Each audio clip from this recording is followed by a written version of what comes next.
ব্লেন্ডারটা দিয়ে সেটা ডাল আছিল, ডালটা পাউডার বানাই দিছি। দেখেন এটা হচ্ছে প্যানাসোনিক ব্লেন্ডারটা। এখন চাল দিচ্ছি, ঠিক আছে।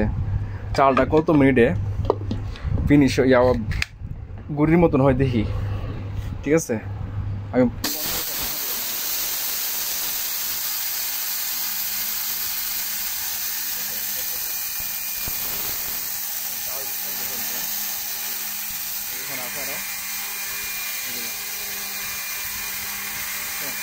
আছে এরকম যা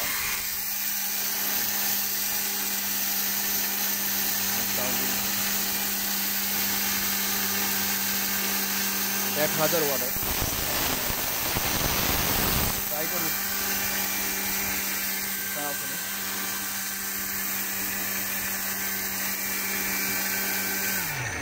আমি এখন ওপেন করতেছি, দেখি।